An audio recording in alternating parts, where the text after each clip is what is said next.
কিয়ামতের দিন আল্লাহর দরবারে কেউ কথা বলতে পারবে না আল্লাহর নির্দেশ ছাড়া। একটি আকীদা পরিষ্কার করে নিয়ে যান আপনাদের, সে আকীদাটা এভাবে পরিষ্কার করুন, কোন পীর সাহেব, কোন খাজা বাবা, কোন মাওলানা, কোন মুহাদ্দিস, কোন বুজুর্গ আপনাকে সুপারিশ করতে পারবে না যদি না আল্লাহ পাক তাকে কথা বলার তৌফিক না দেন। মনে থাকবে এটা।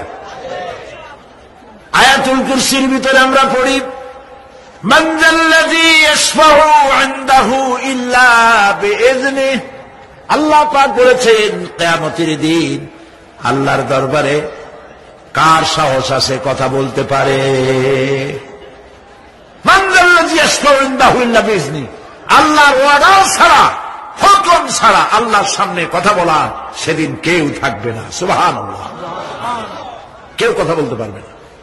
সুপারিশ করতে হবে আল্লাহ যারে বলেন তুমি করো, অমুকের জন্য করো, সেই ব্যক্তি শুধু তার জন্যই করতে পারবে, আর কেউ কথা বলতে পারবে না।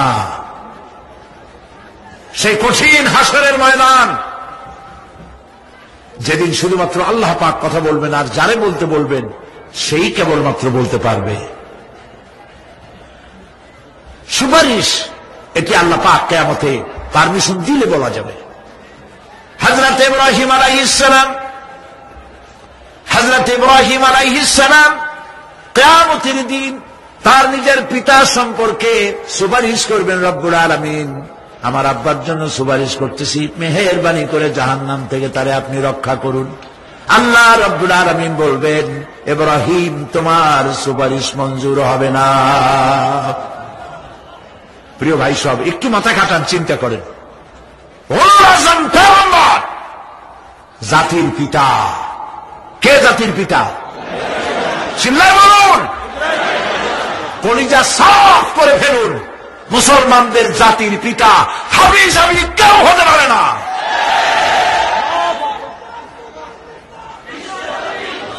মিল্লাতা আবিকুম ইব্রাহিম। ইব্রাহিম আলাইহিস সালাম এই মিল্লাতের পিতা। সুবহানাল্লাহ। হযরত ইব্রাহিম আলাইহিস সালাম কিয়ামতের দিন বলবেন, আল্লাহ আমার আব্বার জন্য সুপারিশ করছি। আল্লাহ পাক বলবেন মঞ্জুর হবে না। আসল তোমার পিতা হতে পারে, কিন্তু আমার খলিলকে আগুনে ফেলার জন্য নমরুদকে সে সহযোগিতা করেছে, আমি তোমার পিতাকে ক্ষমা করব না। নবী করিম সাল্লাল্লাহু আলাইহি সাল্লামকে সাহাবায়ে কেরাম জিজ্ঞেস করেছেন, হে রাসূল, আপনার আব্বা এবং আম্মার অবস্থা কি হবে? নবী করিম সাল্লাল্লাহু আলাইহি সাল্লাম কেঁদে ফেলেছেন, সব বলেছেন, আমি তাদের কোনো উপকারে আসব না। আল্লাহু আকবার। মিল্লাতা আবিকুম ইব্রাহিম। ইব্রাহিম আলাইহিস সালাম এই মিল্লাতের পিতা। সুবহানাল্লাহ। হযরত ইব্রাহিম আলাইহিস সালাম কিয়ামতের দিন বলবেন, আল্লাহ আমার আব্বার জন্য সুপারিশ করছি। আল্লাহ পাক বলবেন মঞ্জুর হবে না। আসল তোমার পিতা হতে পারে, কিন্তু আমার খলিলকে আগুনে ফেলার জন্য নমরুদকে সে সহযোগিতা করেছে, আমি তোমার পিতাকে ক্ষমা করব না। নবী করিম সাল্লাল্লাহু আলাইহি সাল্লামকে সাহাবায়ে কেরাম জিজ্ঞেস করেছেন, হে রাসূল, আপনার আব্বা এবং আম্মার অবস্থা কি হবে? নবী করিম সাল্লাল্লাহু আলাইহি সাল্লাম কেঁদে ফেলেছেন, সব বলেছেন, আমি তাদের কোনো উপকারে আসব না। আল্লাহু আকবার।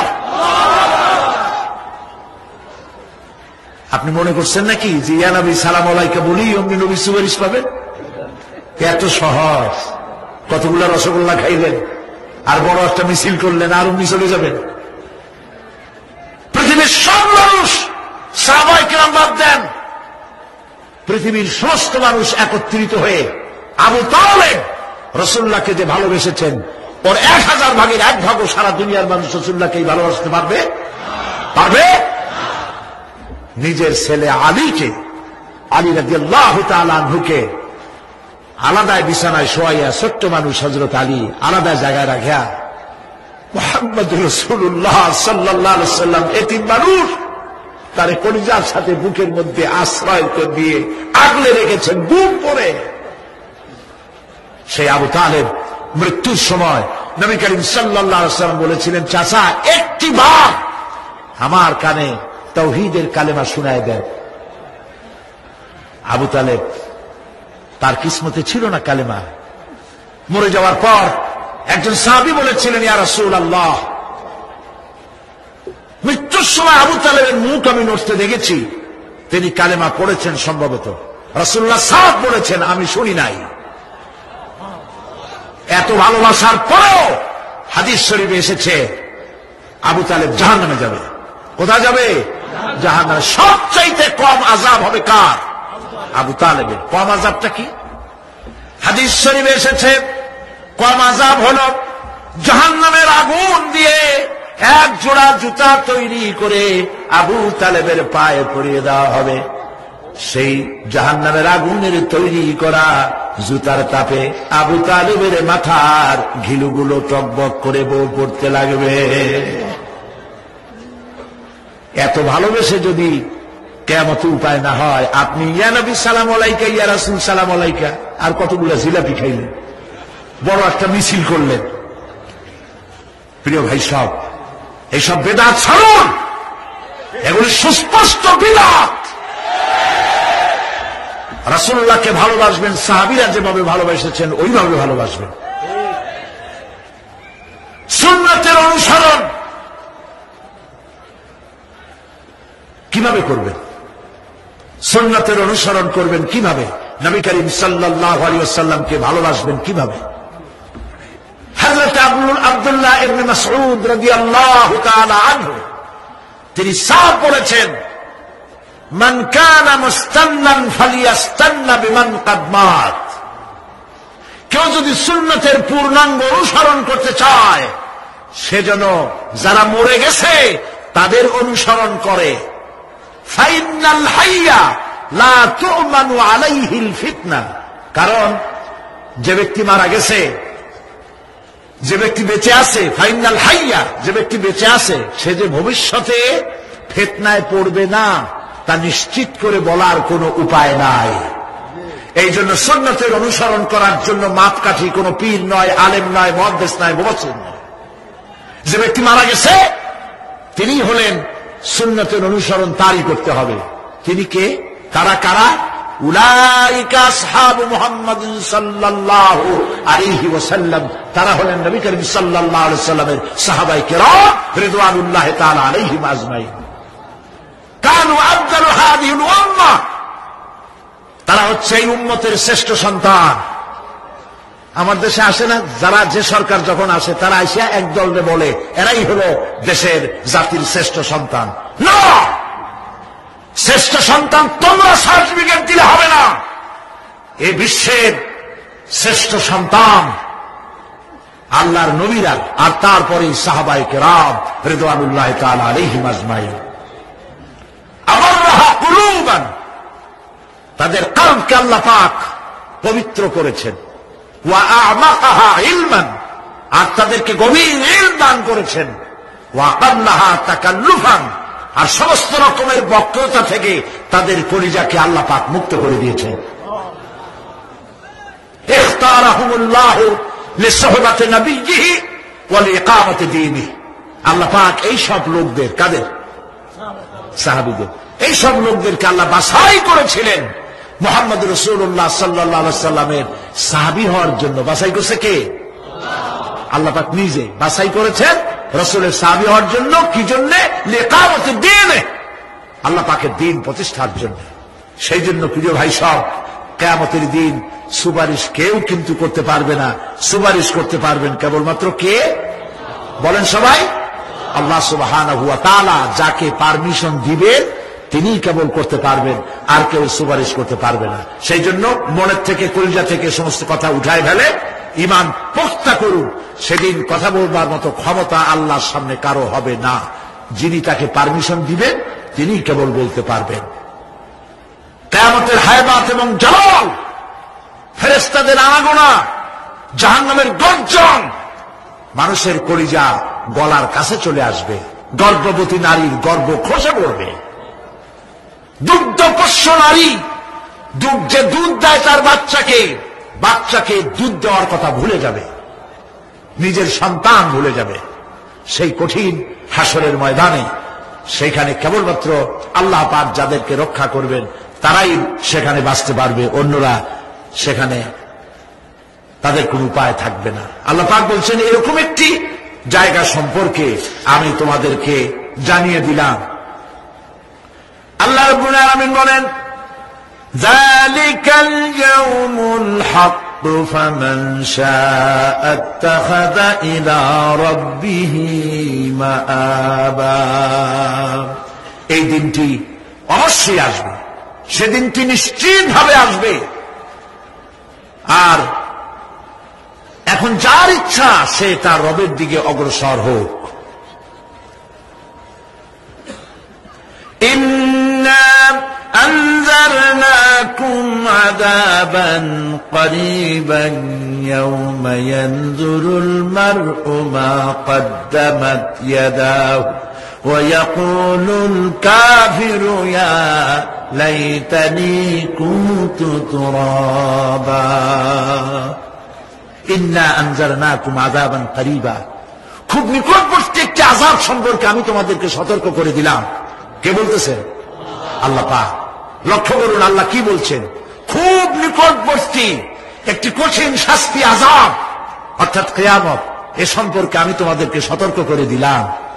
ইয়াউমা ইয়ানজুরুল মার'উ মা কদ্দামাত ইয়াদাহ, সেদিন প্রত্যেকটি লোক যা সে পাঠিয়ে দিয়েছিল এখানে অর্থাৎ যা করেছিল সেগুলি সে দেখতে পাবে। আর তখন ওয়ায়াকুলুল কাফিরু ইয়া লাইতানি কুনতু তুরাবা। সেই কিয়ামতের ময়দানে অবস্থা দেখে কাফেররা বলবে, আহারে মানুষ না হইয়া যদি মাটি হইয়া যেতাম, যদি মাটি হতাম, যদি মানুষ না হয়ে না জন্মতাম, আজ এই হাসরের ময়দানে এইখানে এই বিচারের মুখোমুখি হতাম না, মাটি হইলে বরং অনেক ভালো হতো। প্রিয় ভাই সব, সূরা আন-নাবা সংক্ষিপ্ত আকারে যে আলোচনাটি করলাম সে আলোচনাটি ছিল এই পরকাল হবে, কিয়ামত হবে, এতে কোনো সন্দেহ নাই। আছে সন্দেহ? কোনো সন্দেহ নাই, অবশ্যই কিয়ামত হবে। এবং সেই কিয়ামত কেমনে হবে সেগুলির দৃষ্টান্ত মানুষ মরলে পচে যাবে, গলে যাবে, তারপরে চিন্তা হবে কেমনে, সেগুলি আমি আপনাদের সামনে আলোচনা করেছি। তারপরে জান্নাত এবং জাহান্নাম দুটি ভাগ হবে, সেগুলির ব্যাপারে আমি আপনাদের সামনে আলোচনা করেছি। আজকে মুনাজাতের আগে সর্বশেষ যে কথাগুলি বলতে চাই সে কথাগুলি হলো এই পৃথিবীতে আমরা এসেছি, চলে যাব, যাওয়ার আগে এই কোরআন একটি বিশাল জনগোষ্ঠী এমন বানাতে চেয়েছে যে জনগোষ্ঠী এই কোরআন দিয়ে একটি বিশাল সমাজ গড়বে, রাষ্ট্র গড়বে, এমন রাষ্ট্র গড়বে যেই রাষ্ট্রে দুঃখ থাকবে না, অশান্তি থাকবে না, যেখানে সুখ থাকবে, সমৃদ্ধি থাকবে, আর কিয়ামতের দিন আল্লাহর জান্নাতে তারা চলে যাবে। তেমন একটি সমাজকে আমরা চাই। সবাই বলেন সেরকম একটি সমাজকে আমরা চাই। কারা কারা চাই হাত তুলে দেখান।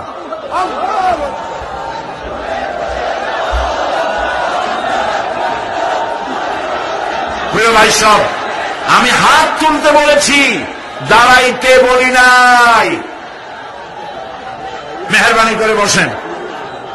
আজকে আখেরি মুনাজাতের দিন, আলহামদুলিল্লাহ বলে কয়েক লক্ষ মানুষ মুনাজাতের জন্য অপেক্ষা করছে, আলহামদুলিল্লাহ বলে। দাঁড়ানোর অর্থ আমি বুঝি, অনেক সময় বসছেন ফাঁকে একটু মাজা সোজা করে নিলেন, বসেন বসেন, আর একটু জোরে সরে জিকির করেন লা ইলাহা ইল্লাল্লাহ, লা ইলাহা ইল্লাল্লাহ, আরো জোরে লা ইলাহা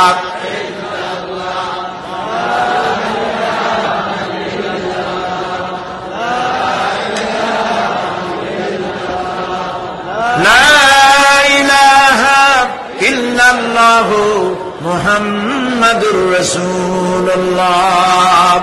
বসা মানুষেরা দাঁড়ানো ভাইদেরকে বসতে সাহায্য করুন।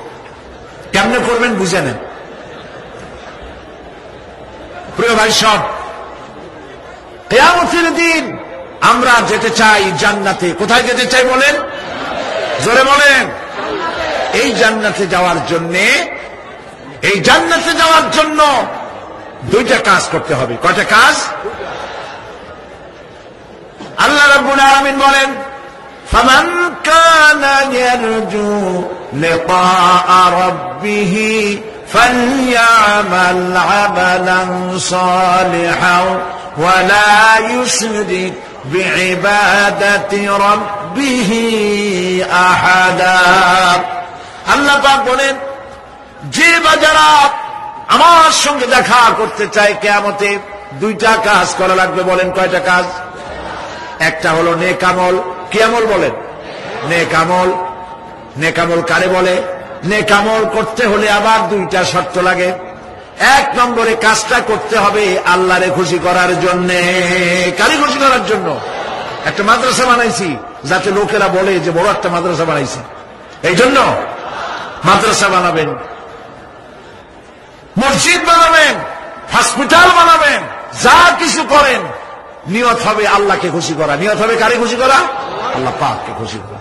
এই হলো নেক আমলের প্রথম শর্ত। কাজ হবে আল্লাহকে খুশি করার জন্য। দুই নম্বরে কাজটি হতে হবে সুন্নতে নববী সাল্লাল্লাহু আলাইহি ওয়াসাল্লামের উপরে। মনে রাখবে, দাড়ি রাখবো। কেন রাখবো? রাসূলের সুন্নাত। রাখবো কারে খুশি করার জন্য? আল্লাহ খুশি করার জন্য। রাখবো কার মতো? রবীন্দ্রনাথের মতো, কার্ল মার্কসের মতো, কবির মতো নয়। রাখতে হবে কার মতো? নবীর মতো। বুঝে নেন, কাজটা হতে হবে আল্লাহকে খুশি করার জন্য। দুই নম্বরে কাজটা হতে হবে সুন্নতে নববী সাল্লাল্লাহু আলাইহি ওয়াসাল্লামের উপরে হতে হবে। তাহলে এই হলো এক নম্বর।